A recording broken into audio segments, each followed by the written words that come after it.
ఇవాళ ఎపిసోడ్ చూసిన తర్వాత Rohit Naidu is the best contestant of అగ్ని పరీక్ష సీజన్ 2 అని చెప్తాను. అసలు ఏం ఆడుతున్నాడు భయ్య. ఫిజికల్ టాస్క్ ఇస్తే ఫిజికల్ టాస్క్ చించేస్తున్నాడు, మెంటల్ టాస్క్ ఇస్తే దానిలో కూడా చించేస్తున్నాడు. నేనైతే ఫిదా అయిపోయాను. ఇంకా ఎపిసోడ్ లోకి వెళ్తే ఎపిసోడ్ స్టార్టింగ్ లోనే దీపక్ వచ్చిన స్కిప్ ద రౌండ్ కార్డ్ ని ఈ రోజు వాడతారని చెప్పారు. ఈ రోజు టెస్ట్ వచ్చేసి మెంటల్ స్ట్రెంత్ గురించి అన్నారు. దానికోసం 3 టీమ్స్ పెట్టారు. నిన్న గెలిచిన ఝాన్సీ టీం నుంచే లీడర్స్ అవ్వాలన్నారు. ఇద్దరు out of the race team అన్నారు. ఆ ఇద్దరులో నాకెందుకో రామకృష్ణని అనవసరంగా తీస్తారనిపించింది.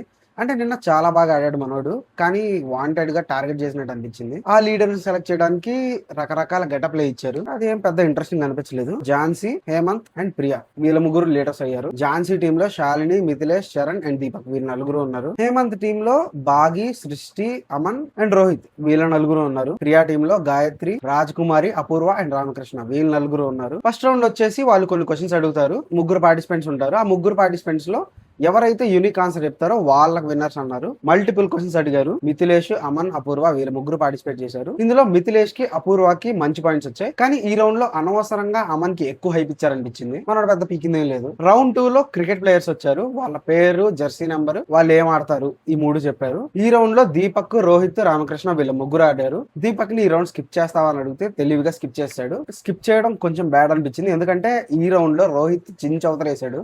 సడన్ గా వచ్చిన వాళ్ళ పేర్లు ఇవన్నీ గుర్తుపెట్టుకోవడం కష్టం. మనోడు అల్లాడి చవతలేసాడు. దీపక్ ఉండుంటే దీపక్ ఏమన్నా ఆడేవాడో లేదో తెలియదు కానీ మిస్ చేసుకున్నాడు. థర్డ్ రౌండ్ వచ్చేసి ఐటమ్స్ బొమ్మలు గీయాలి. 20 బొమ్మలు గీయమన్నారు. నెంబర్స్ పిక్ చేసి ఆ బొమ్మ ఏంటో చెప్పమన్నారు. ఇది చాలా సింపుల్ రౌండ్. ఝాన్స్ అక్క అయితే ఈ రౌండ్ విన్ అయిపోయింది. రౌండ్ 4 లో కవర్ ద రెడ్ సర్కిల్ అన్నారు. ఒక రెడ్ సర్కిల్ ఇచ్చారు. దాంతో పాటు ఒక 3 వైట్ సర్కిల్స్ ఇచ్చారు. అవి విసిరేసి ఆ రెడ్ పార్ట్ కనిపించకుండా చేయాలి. ఈ గేమ్ లో సృష్టి, బాగి అండ్ రాజ్ కుమార్ వీళ్ళు 3 ఆడారు. 3లో ఒక్కళ్ళు కూడా రెడ్ కనిపించకుండా చేయలేకపోయారు. 0 తెచ్చుకున్నారు. 5వ రౌండ్ 8 బాల్స్ ఇచ్చారు. ఆ 8 బాల్స్ లో హెవీయెస్ట్ బాల్ ఏదని కనిపెట్టాలి. అది కూడా ఒక కాటా ఇచ్చారు. ఆ కాటా యూజ్ చేసుకొని 2 ఛాన్సుల్లో కనిపెట్టాలి. చరణ్, హేమంత్ అండ్ గాయత్రి వీళ్ళ 3 ఆడారు. 3 చాలా బాగా ఆడారు. 3 కనిపెట్టేశారు. సో ఓవరాల్ గా అన్ని రౌండ్స్ లో క్యాలిక్యులేట్ చేసుకుంటే ఝాన్సీ టీం ఈ రౌండ్ విన్ అయింది. ఈ ఎపిసోడ్ లో మోస్ట్ వాల్యుబుల్ ప్లేయర్ ఎవరు అంటే రోహిత్ అని చెప్పారు. నాకు కూడా అదే అనిపించింది. చాలా బాగా ఆడాడు మనోడు. ఇంకా ఎల్లో కార్డ్ ఎవరికి ఇస్తారు అంటే సృష్టికి ఇచ్చారు. మొత్తానికి ఈ ఎపిసోడ్ లో అయితే రోహిత్ కి చాలా బాగా ఎలివేషన్స్ వచ్చాయి. దీపక్ ఎలివేషన్స్ ని మిస్ చేసుకున్నాడు అనిపించింది. రామకృష్ణని వాంటెడ్లీ టార్గెట్ చేశారు అనిపించింది. So that's my opinion on today's episode. మీకేమనిపించింది let me know in the comment section. మరొక మంచి వీడియోతో మళ్ళీ కలుద్దాం. బాయ్. కంటెంట్ నచ్చితే ఫాలో చేయండి. ఒక్క ఛాన్స్ ఇస్తావా?